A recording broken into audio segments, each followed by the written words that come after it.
नमस्कार, वक्त है फास्ट एंड फैक्ट्स का। मैं हूं आपके साथ, मैं मानसा मलिक और मेरे साथ हैं अदिति। सारी खबरें आपको दिखाएंगे पूरी रिसर्च के साथ। शुरुआत इस वक्त की बड़ी खबर के साथ कर रहे हैं। दिल्ली की केजरीवाल सरकार ने दिल्ली विधानसभा में डेमो के जरिए यह साबित करने की कोशिश की कि ईवीएम के साथ खुफिया कोड के जरिए आसानी से छेड़छाड़ की जा सकती है।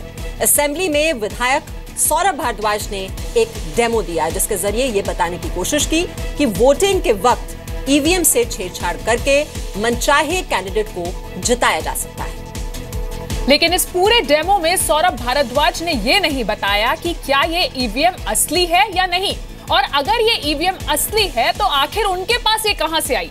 चुनाव आयोग के पूर्व सलाहकार केजे राव ने जी न्यूज से खास बातचीत के दौरान कहा कि टैंपरिंग के ये दावे बकवास हैं, और ये भी कहा कि चुनाव आयोग के ईवीएम से छेड़छाड़ करना नामुमकिन है।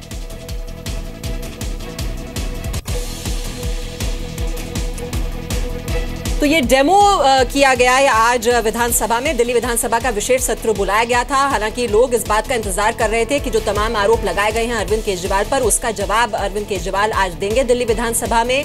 लेकिन ये ईवीएम के साथ छेड़छाड़ को लेकर ये डेमो यहां पर दिया गया विधानसभा में कि किस तरह से ईवीएम के साथ छेड़छाड़ की जा सकती है, और ये डेमो दिया सौरभ भारद्वाज ने।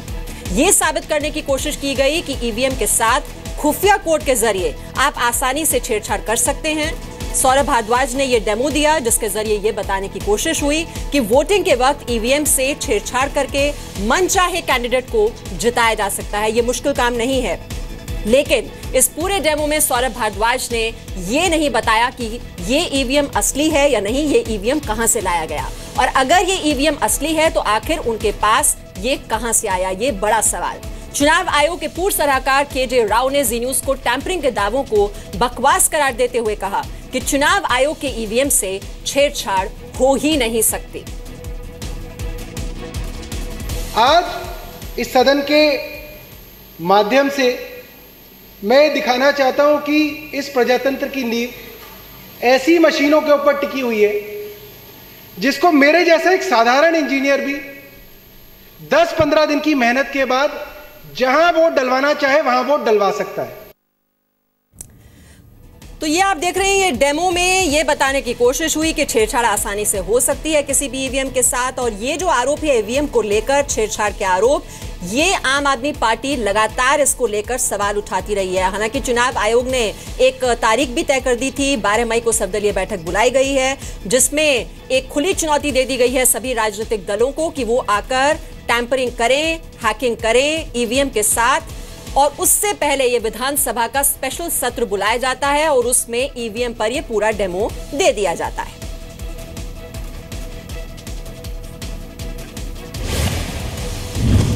तो दिल्ली विधानसभा में भ्रष्टाचार के मुद्दे को ईवीएम की तरफ मोड़कर केजरीवाल सरकार नई मुश्किल में पड़ सकती है।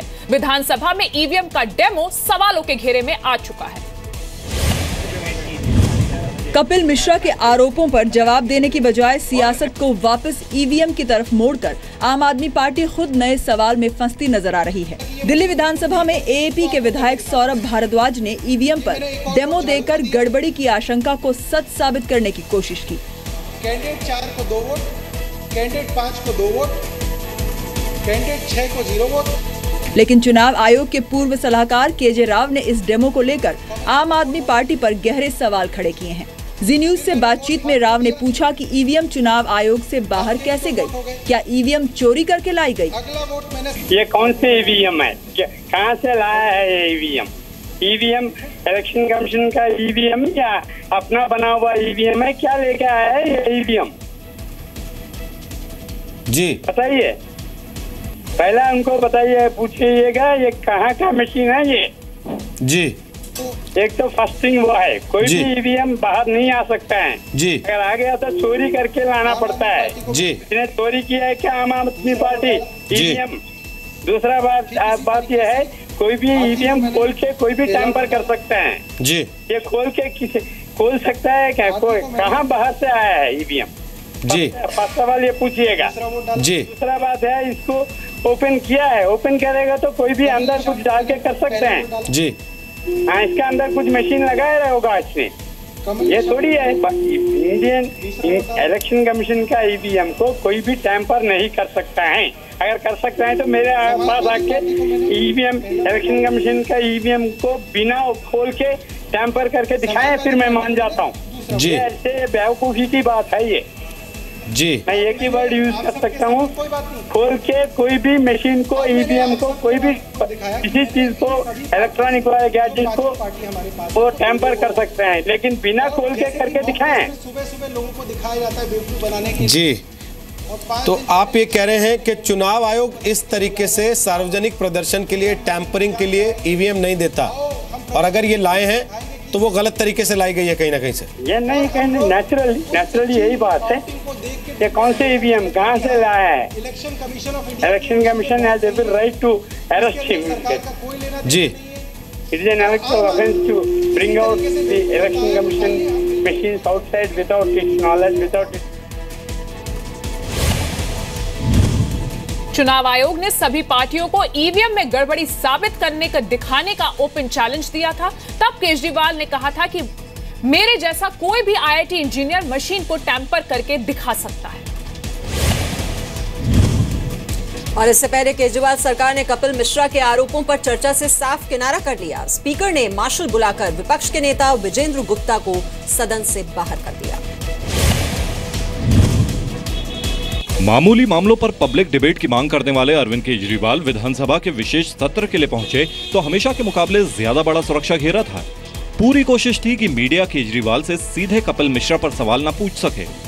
विशेष सत्र शुरू हुआ तो नेता विपक्ष विजेंद्र गुप्ता ने स्थगन प्रस्ताव लाकर सबसे पहले कपिल मिश्रा के लगाए आरोपों पर चर्चा कराने की मांग उठाई, लेकिन स्पीकर ने विजेंद्र गुप्ता को बोलने की इजाजत नहीं दी। मेरी लास्ट वार्निंग आप बैठे, मैं डिसअलाउ कर चुका हूं और मैं चेतावनी के बाद भी नहीं रुकने पर स्पीकर ने मार्शल बुलाकर विजेंद्र गुप्ता को सदन से बाहर करा दिया। सत्ता पर कोई बात नहीं, मैंने बहुत रिक्वेस्ट किया दस्तावेज तक केजरीवाल जी तक नहीं पहुंचे और बिना किसी कारण के मुझे सदन से बाहर। आप क्या मांग कर रहे हैं? आप यहाँ पे बैठ के अरे आ जाओ यार भाई, भ्रष्टाचार को बढ़ावा मिल रहा है। कपिल मिश्रा जी मंत्री पद जाने की वजह से लगता है, उन्होंने खुद भी कहा है कि वो शायद हिल गए हैं, उसकी वजह से उलझन आरोप। मेरे ऊपर तो वैसे ही 20-20 आरोप चला रखे हैं, एक और चला देते। अरे मुख्यमंत्री का नाम ले दिया। 2 करोड़ की बात होती है, 2 करोड़ की बात है। केजरीवाल सरकार का कहना है कि ये विशेष सत्र ईवीएम में गड़बड़ी पर चर्चा के लिए बुलाया गया था, न कि बेबुनियाद आरोपों पर चर्चा के लिए। केजरीवाल और सत्येंद्र जैन के खिलाफ सबूत लेकर सीबीआई दफ्तर पहुंचे कपिल मिश्रा ने आज नया धमाका किया। कपिल मिश्रा ने आम आदमी पार्टी के 5 नेताओं के दौरों पर देश विरोधी करार दिया उन्हें। केजरीवाल और सत्येंद्र जैन के खिलाफ सबूत देने के लिए सीबीआई दफ्तर जाने से पहले कपिल मिश्रा के इन नए आरोपों ने सनसनी फैला दी। कपिल मिश्रा ने आम आदमी पार्टी के 5 नेताओं के पिछले दिनों के विदेश दौरों पर सवाल उठाते हुए आरोप लगाया कि इन दौरों में देश विरोधी काम हुआ था। संजय सिंह, राघव चड्ढा, आशीष खेतान, दुर्गेश पाठक और सत्येंद्र जैन के इन दौरों पर सवाल उठाते हुए कपिल मिश्रा ने केजरीवाल को इनके दौरों की जानकारी सार्वजनिक करने की मांग की और चेतावनी दी कि जानकारी सामने नहीं रखी गई तो वो भूख हड़ताल पर बैठ जाएंगे। कैश एक्सचेंज की शिकायत दर्ज कराई है। अरविंद केजरीवाल जी के रिश्तेदारों की जो फर्म्स हैं उनको इलीगल तरीके से फायदा पहुंचाने की शिकायत दर्ज कराई है। सबसे गंभीर जो मामला मेरे को कल शाम को पता लगा है, जो देश से जुड़ा हुआ मामला है, विदेश यात्राएं की गई हैं कुछ नेताओं के द्वारा, उसके डिटेल मैंने मांग की है सार्वजनिक करने की। वो कौन कौन से देशों में गए पिछले 2 साल में, कहां कहां रुके, किसके पैसों से ये विदेश यात्राएं की गई हैं और इन विदेश यात्राओं में किन लोगों से मिले, उनके साथ क्या डीलिंग हुई है, वो डिटेल सार्वजनिक करें। कपिल मिश्रा ने अरविंद केजरीवाल को इस्तीफा देकर उनके सामने चुनाव लड़ने की चुनौती दी। कपिल मिश्रा 3 एफआईआर दर्ज कराने के लिए सीबीआई दफ्तर पहुंचे थे। वो पार्टी एक क्राइसिस के थ्रू जा रही है, एक दूसरे को लांछन लगा रहे हैं। अब इसका सलूशन भी उन्हीं के पास है, हमारे पास किसी के पास नहीं है। दिल्ली में रोज एक पाप का घड़ा फूटता है और वो पाप का घड़ा उस व्यक्ति के अंदर फूटता है जो व्यक्ति इस देश में एक नई नैतिकता वाली राजनीति शुरू करने के लिए आया था। कपिल मिश्रा ने दावा किया कि उन्हें एएपी नेताओं के भ्रष्टाचार से जुड़ी 211 शिकायतें मिली हैं। कपिल मिश्रा ने कहा कि अरविंद केजरीवाल बहुत ताकतवर हैं, वो सबूतों से छेड़छाड़ कर सकते हैं। सीबीआई दफ्तर जाने से पहले कपिल मिश्रा ने केजरीवाल को एक चिट्ठी लिखी और वो चिट्ठी मीडिया को भी पढ़कर सुनाई। कपिल मिश्रा ने लिखा कि पैसों के लेन देन पर मैंने एसीबी को चिट्ठी नहीं लिखी होती तो केजरीवाल मुझे पद से नहीं हटाते। अरविंद केजरीवाल के खिलाफ कपिल मिश्रा ने लैंड डील, चुनाव में रिश्वत और पैसों की हेराफेरी का आरोप लगाया है। कपिल मिश्रा के आरोपों के बाद सीएम केजरीवाल के इस्तीफे की मांग को लेकर बीजेपी ने आज सड़क पर भी मोर्चा खोल दिया। दिल्ली में भारतीय जनता युवा मोर्चे के कार्यकर्ताओं ने मुख्यमंत्री अरविंद केजरीवाल के निवास तक विरोध मार्च निकाला और बंगले का घेराव किया। कपिल मिश्रा के आरोपों ने बीजेपी को केजरीवाल की घेराबंदी का बड़ा मौका दिया है। बीजेपी ने फिर कहा कि कपिल मिश्रा के आरोप नहीं गवाही है। केजरीवाल और सत्येंद्र जैन तुरंत कुर्सी छोड़े।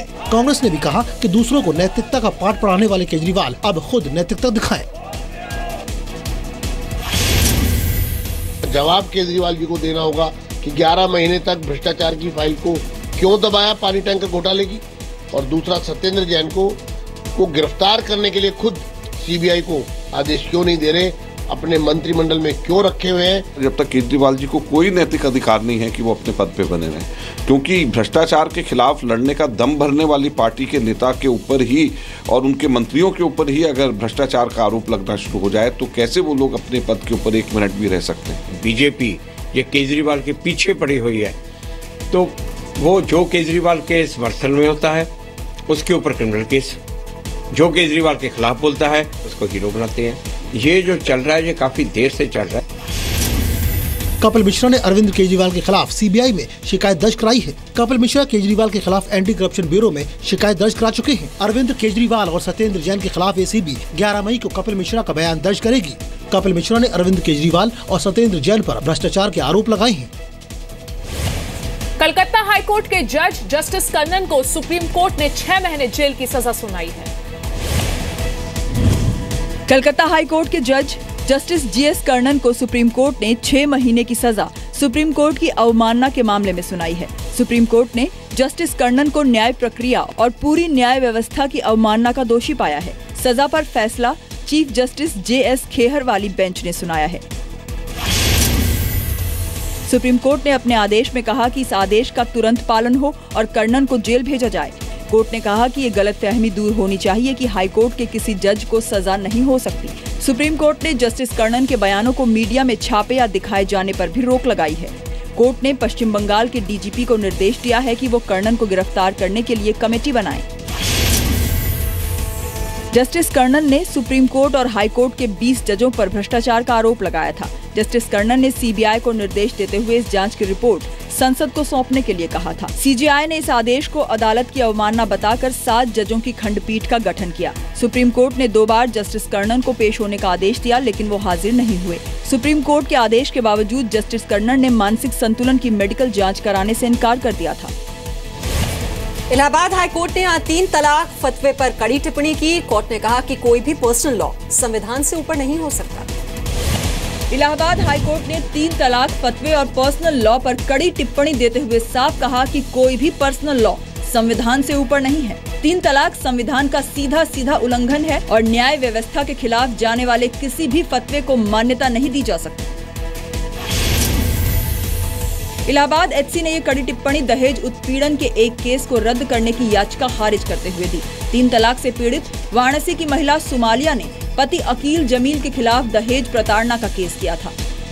तलाक के बाद अकील जमील ने हाईकोर्ट से दहेज उत्पीड़न के मुकदमे को रद्द करने की मांग की। अकील का तर्क था कि वो पत्नी को तलाक दे चुका है और फतवा भी ले चुका है, लिहाजा दहेज का केस रद्द हो।